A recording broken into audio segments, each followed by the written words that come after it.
Welcome to another knowledge packed edition of Westwave, a program that teaches you the art of making money. My name is Jennifer Inapari and I'm your host for today. Today on the program, we'll be talking about a very interesting topic. It's something that's been in the mind of almost every final year student, life after school. So it's not a new gist when you hear graduates telling undergraduates that life after school is not rosy. Nobody will send you urgent 2K, no more free money and all of that. And then to the undergraduate who's about leaving school and moving to the outside world, he or she is scared about how life after school look like. Does life after school actually get better? We'll find out during the course of today's program. We go on a short break and be right back. Please don't go anywhere.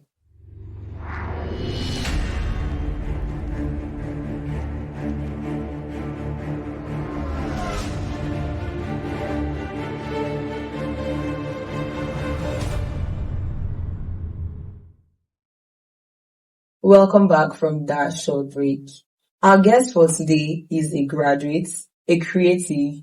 He is a videographer, photographer, and a graphic designer. Safe to say our guest for today is family. We've had him join us in our previous edition of Wet Week. Ladies and gentlemen, welcome with me to the studio, Uvweni Jonathan.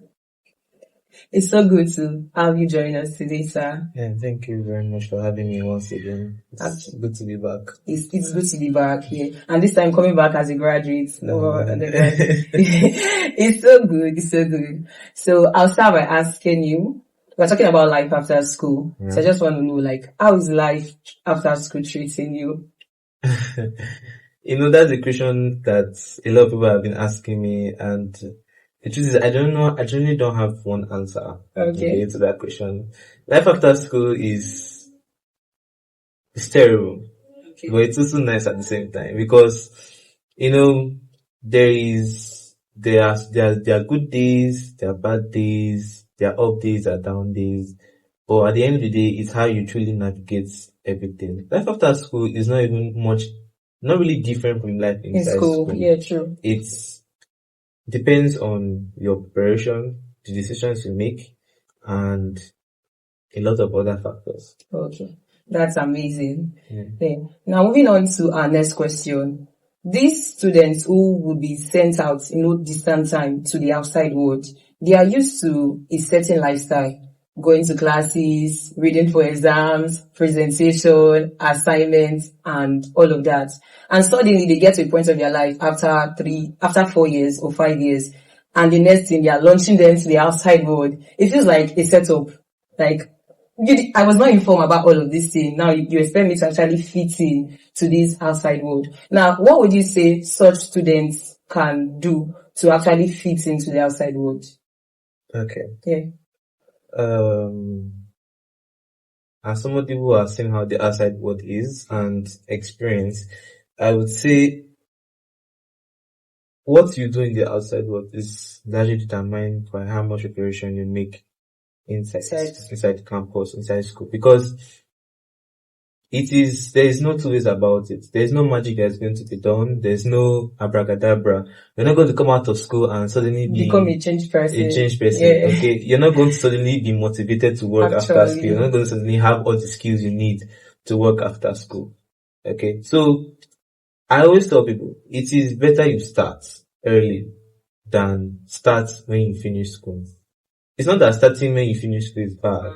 It's just that you would always have that period of confusion, of mistakes, of just battling, try and error and battling your life out. And quite frankly, nobody wants to be in that state in Nigeria because already the economy is against us as this younger generation. We are battling things that our parents didn't have to fight.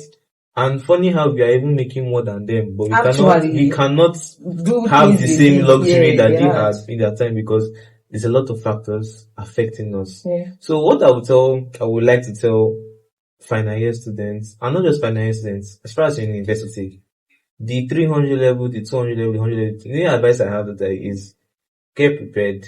My guy, my brother, my sister, get prepared because, see, the that phrase when we say nobody send you after school Actually, is not to scare you. It's just a fact and a reality that you would have to know. Especially, I don't want to sound gender and gender or stereotypic. It's even harder on the males, especially as a young guy coming up. You would ask yourself, you graduate and you now want to come here and that day I want to buy data. That day I want to buy. No. Who are you? You, as a man, you have to be responsible, and that responsibility has to come from what you're using your life to do. Okay? It is important that you graduate before you graduate. And what I mean by that is that in your mind you've graduated. When I graduated from University of Benin Mass Communication Department in 300 level, I said that, but people will not believe me. I graduated in 300 level. You can ask my classmates in 400 level, they hardly saw me. It was that bad because I was thinking of what do I want to do after school. I told God that once I graduate, I don't want to be stranded. I don't want to be a nuisance. I don't want to be a problem. I want to actually find something for myself. I mean, even though my parents are not pressurizing me, but I had to pressure myself because at the long run, it is you who owns your life. It is you who have to make the difference. And if you don't make that difference early enough, you end up suffering for it.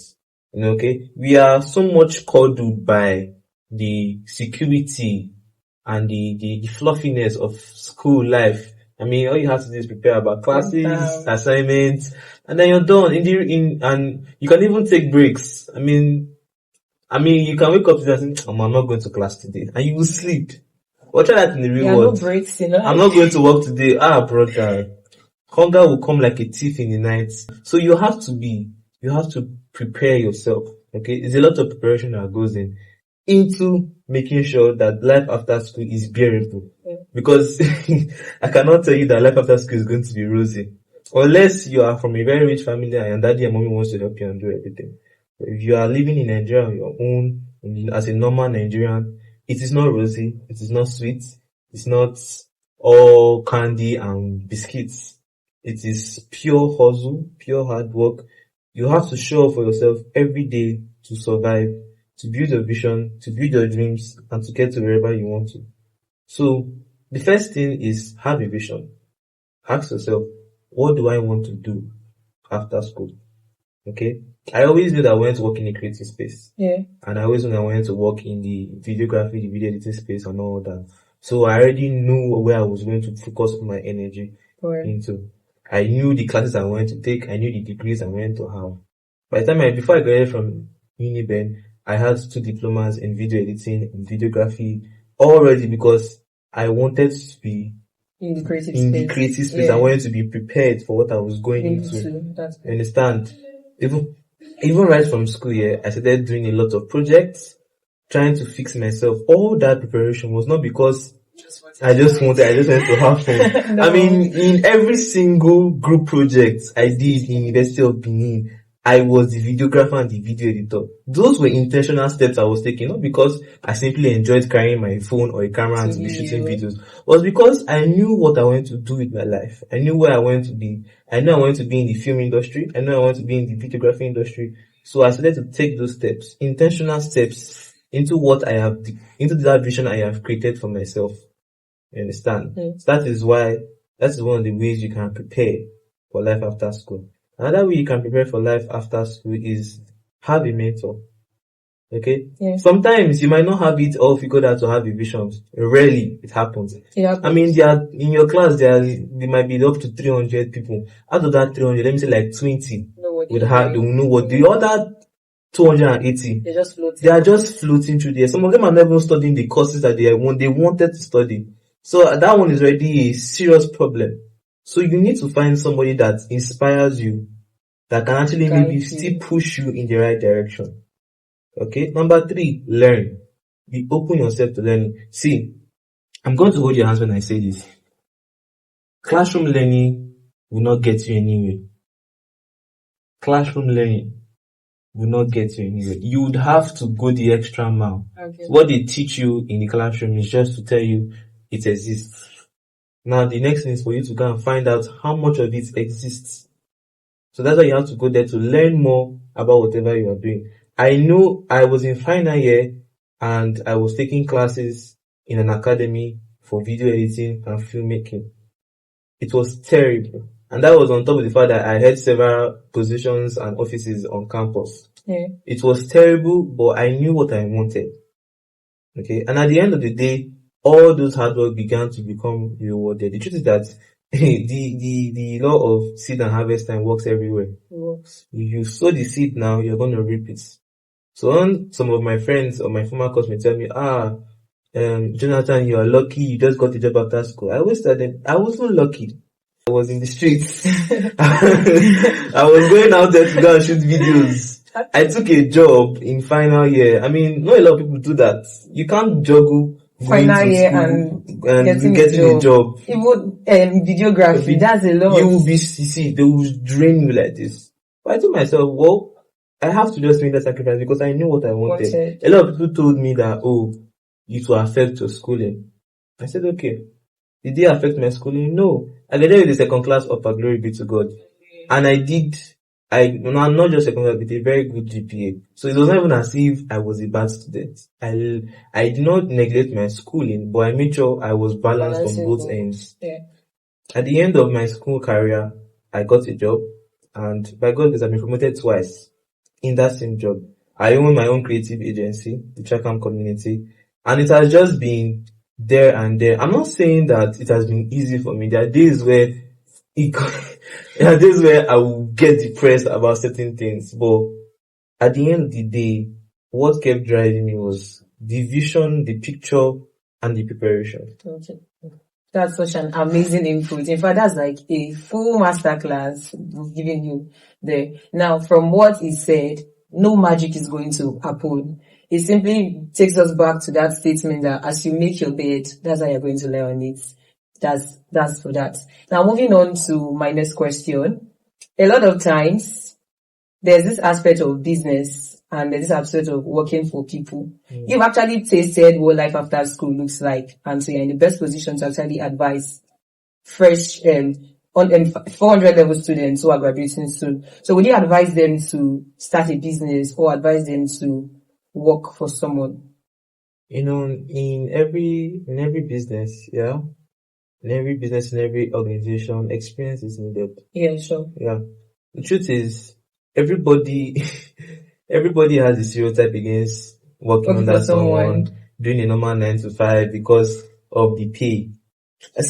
I am still of the opinion that it is the money that are paying you that is the problem. Let me ask you a question. Yeah. If I say I want to pay you 5 million naira to work for me every month, I'm sad. Where is the place? Will you not work? That's the point.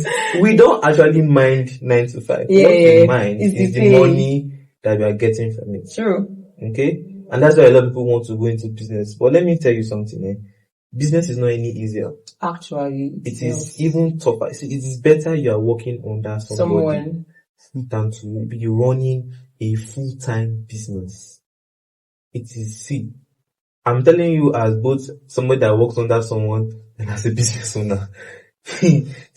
As somebody, if you're working under somebody, you know that from so time to so time you're working, you have your life. As a business owner, you're always working. You're always having sleepless nights. You're always thinking about how do I do this? How do you want to move the business forward? It's not easy. And at the end of the day, you are going to make so many mistakes that's going to cost you money, time, and even your mental health. Actually. So, my own advice is, if you finish school and you have no experience of business, please go and work under somebody. Go and work under somebody. Go and gain experience. See, there's a reason why in the olden days, or even till now, the Igbo people, they have a tradition of, they will go and work under their oga for a particular amount of years, gain experience, and when they are done, their oga will settle them and they will go and start their own. Why do you think Igbo people are always successful? Because they carry themselves down to learn the business. Okay, the reason why I can confidently start my own media business is because I have taken the time to stay under someone, to learn how it is. Especially in the media industry, this industry that we are working in. See, it is dog eats dog. I'll never lie. It is not, there is a lot of fierce competition out there. So you have to know. And that brings me back to getting the mentorship part. You have to have someone that you are listening to. Okay? The truth is, you do not know everything, especially as a fresh graduate. In the coming out from university, they are not teaching you how to do anything. Unless you want to come out and continue selling your perfumes or selling your clothes or selling. But if you want to actually scale up to a full-on company, you have to have the experience. And that experience can only be gotten from someone that already has that experience. True. Okay? You do not go and start riding a horse without first asking the horse caretaker or the rider how to ride the horse. You do not just enter into a car and start driving. No. You learn how to drive the car before you start driving, before you become an expert. So it's the same thing in business. You do not just start. Even if you say, okay, I don't want to work under somebody, this is important you put yourself, because business is leadership. Okay? And they always tell you, for you to be a good leader, you must be a good follower. You must know how to follow before you can lead. And so, what better way to follow than to be subjected to the lessons of working under somebody? I understand that sometimes 9 to 5 is not favorable. It is stressful. Sometimes your boss might hate you, might not hate you, but you must understand what you are there for. Okay? The key must is to understand that I am here to learn, I am here to grow, I'm here to get better. At the end of the day, when you finally leave, because you will not be there forever, you finally leave one day with all the experience you need to start scaling up small. And it's even good if you kept good relationship with whoever you were working with, because on the long run, you still need their advice, their inputs, everything. So I'll still tell you, it is better to go and start working under somebody. And the funny truth is that for you to work under somebody, you must be giving out value.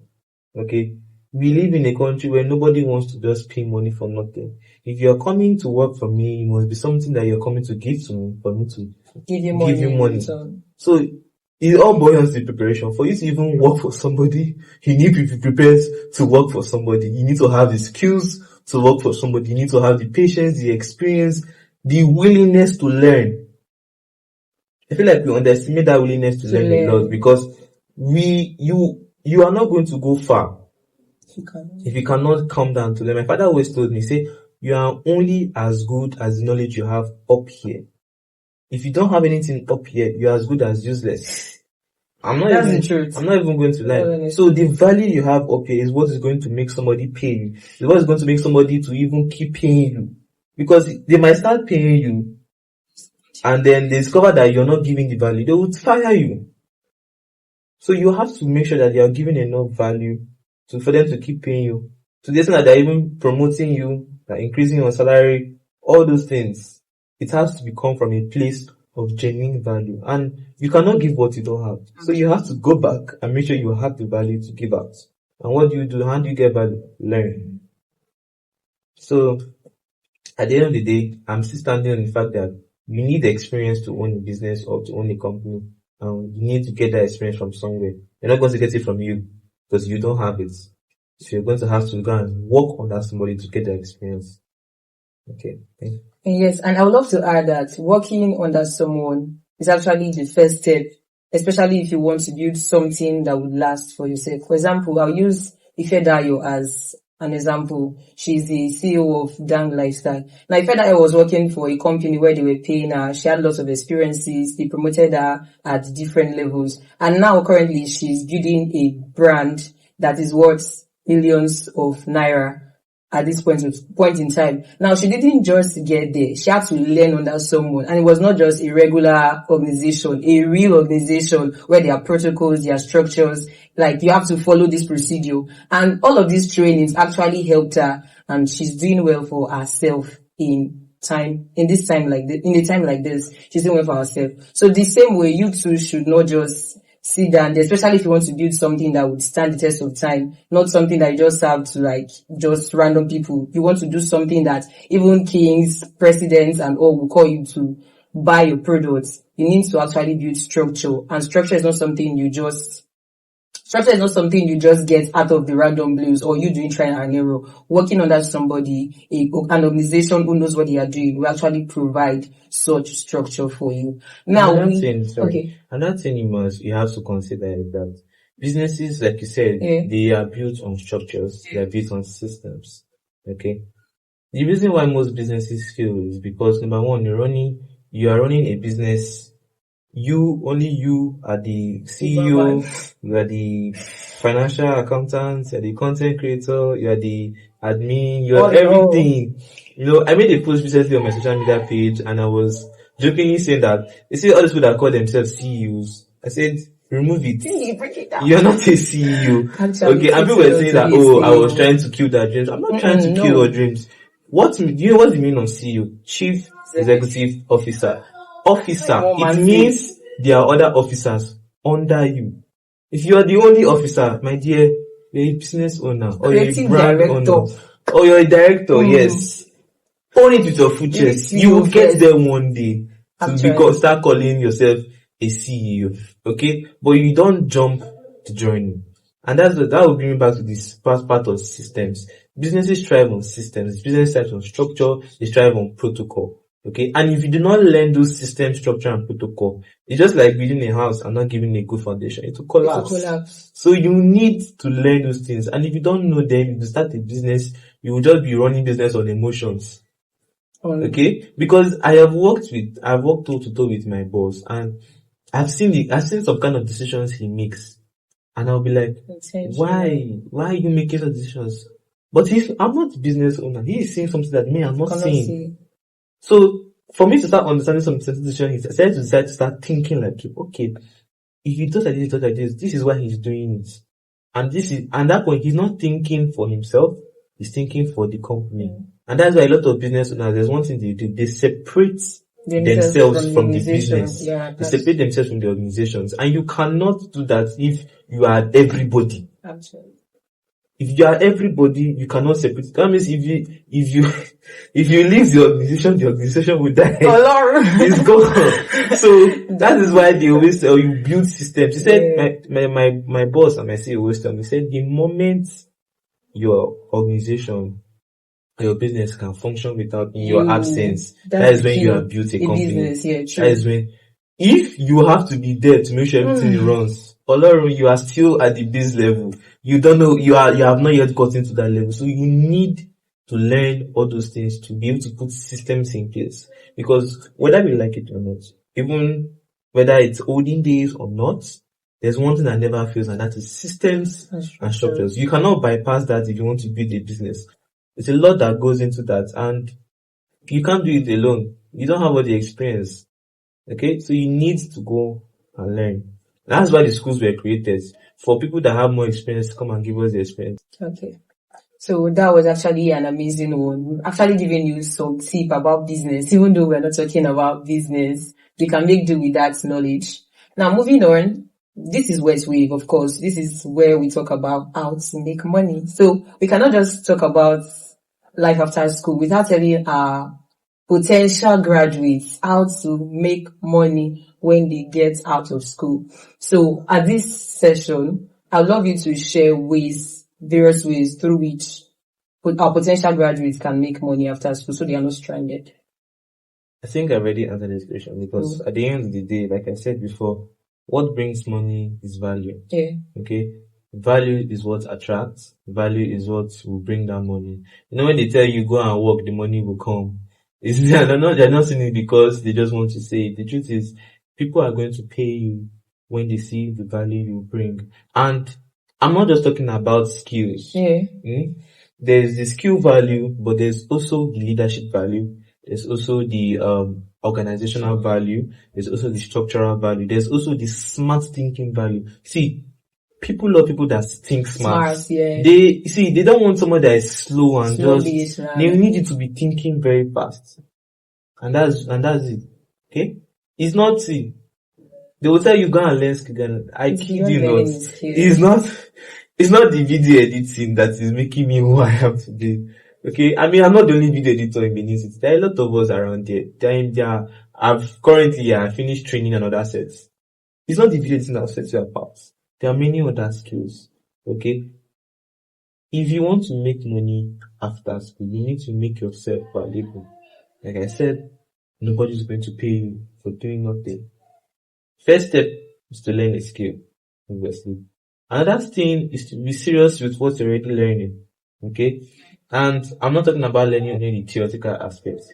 Learn the practical aspect. I mean, journalism, it's dying. It's not really as strong as it was before. But if you practice it properly, you get a job. Many of my classmates are practicing journalists right now. They are practicing in news stations and they are doing very well. And that's good for them. Same thing with other my friends that decided to work in a multimedia space. Some are photographers, some are videographers, some are editors, some are business owners in the media space.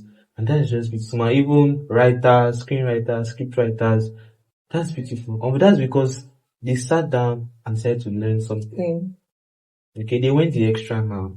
Go the extra mile. They went the extra mile to learn instead of just taking what they were given at face value. They went the extra mile to learn more. Say, okay, they've taught me like the current interns at Optimist. When they came, I was asking them, okay, what do you know about filmmaking? And like, oh, they taught us 3-point lighting, they taught us this, they taught us that. I was like, okay, fine. They taught you 3-point lighting. I told as I said, please get me all the lights from the warehouse. I gave them lights, I said, set the lights. They were looking at me, they could not do shit.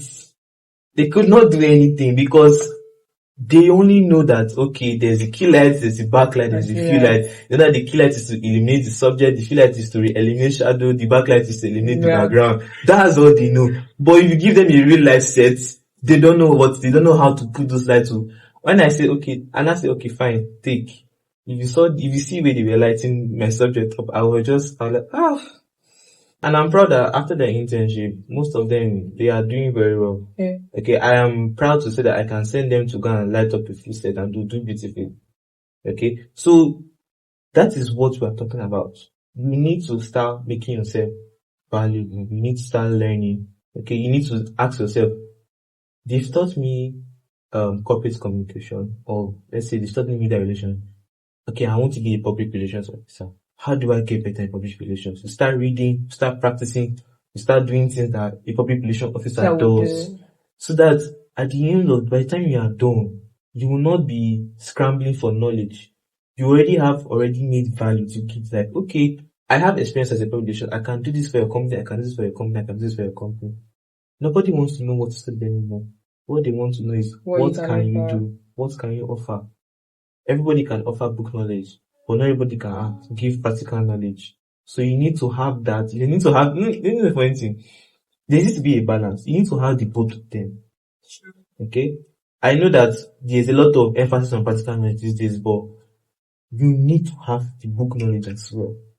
Corporate communication is what I'm using in where I am right now. Okay, recently I was made the head of communications and marketing at where I work.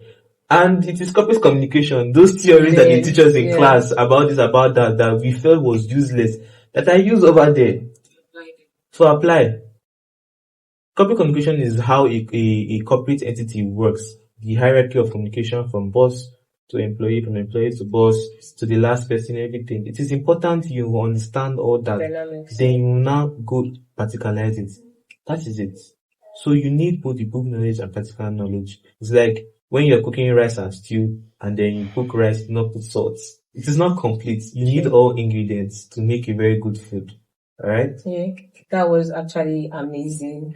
Now, an author said something very profound. I can't remember his name, but he wrote The Art of Public Speaking, and he said to actually be perfect in speaking is not just by reading. You have to actually practice. So the art of public speaking is not in reading the book, but in practicing. The same way, if you want to be valuable, if you want to actually become indisposable when you're out of school, is to actually grow yourself to become a valuable person. And one thing I'll advise you, don't just go out to the outside world and be money conscious, like money. Okay, graduate, I'm out there. Yes, I have degree. Let me use my degree to get money. It's beyond your degree. Your degree is important. I get that, but you actually have to be valuable in such a way that your value is useful to the organization. So you can start by volunteering. I always place emphasis on volunteering. It's not a waste, because You suffer today, yes. It's normal, you suffer today. But on the long run, you'll be grateful to God that you actually volunteered. Be grateful to God that you actually volunteered. Volunteering is actually very important. I don't know why I did not talk about that because the experience and the valuability you want to even gain after school, it is the volunteering that will give it to you. I did, apart from school projects, I did a lot of volunteering back in school. Events, I'm there. I want to shoot this, I'm there. I just want, because I had this drive, I just want to have enough experience. Okay? Experience is key. Enough experience that I can do this. I mean, there was a time that someone called me for a job and I was scared to take the job because, I mean, this is a big job, but I needed the experience. So I said yes, I went and I did it and the person liked it. So you need to find opportunities. Like you said, not just be money conscious. Money is important, see. Money is important in the outside world. Without it, there's a lot that will happen to you.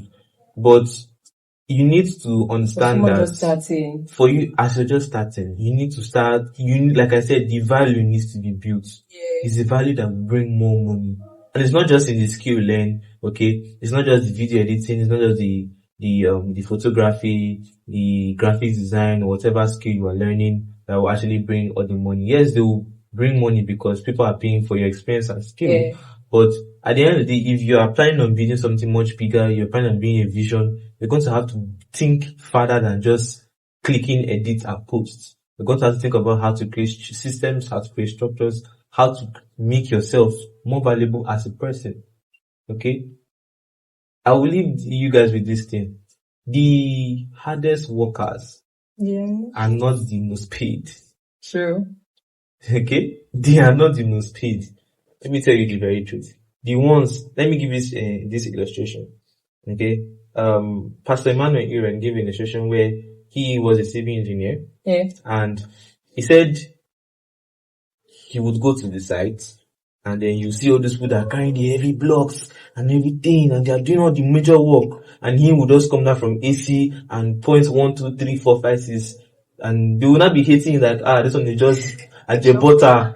And you enter inside his car to go and report to an even bigger one. That one does not even leave the AC safe. At least if he's coming to the site. You understand? But at the end of the day, those bricklayers will probably be paid like 10,000 naira in a day or so. Him that came to do the site inspection, let's say he'll be given an average of 200 to 300,000. The person, the guy that is in office, you're talking about millions. But that person never left the office. At the end of the day, you have to upscale from you doing the work to you controlling how the work is being done. I don't know if you get me. You need to upskill. Sometimes you need to get to the point where things are being done, but you're not the one doing it.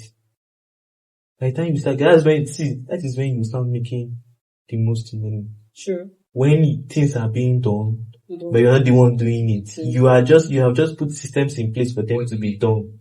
You're just a coordinator. And that's why people that are the coordinators, the leaders are the ones who make the most money. Not the ones, the hard workers. I told this to my colleagues one day because I work in the content and marketing department and Optimus is a multimedia company. We do LED screens and a lot of other things. And they'll be complaining that, why their own is to carry the screens, the heavy load, because they're technical staff. They'll be like, my own is just to carry my camera and be videoing them. I say, yes. And like, at the end of the month, I'll be earning more. I say, yes. I'm thinking smart, not hard. I'm not working hard. I don't have to work hard to make the money. That's because I did all the hard work before. And now I'm just doing the smart work. There's somebody else that is not leaving his house, but all the money is going to him, isn't it? Yeah, sure. So when the guys are telling me, I'm not doing a lot of work, I said, but you cannot do my job. Can you? If I give you a video to edit, can you do it? Do you have the marketing vision I have? No. That's the difference between me and you. So whatever you are doing, make sure you're not working harder, but you're working smarter. Thank you. Thank you so much. Now I would love to end like this, that life after school is not a death sentence. is the beginning to the greater version of you. Now, remember a point in your life where you were faced with a challenge and you thought that you would not overcome that challenge, but you actually did overcome that challenge. Now, life after school is just like that challenge, and definitely you would thrive. It's been an amazing session at the studio, and it's such a great honor to have you join us, sir. Thank you so much. Honored to speak. Yeah, actually it is. So, till I come your way next time, this is where we draw the curtain for today. Keep being an amazing person. Keep doing good. My name remains Jennifer Inapari, and I am your host. Bye.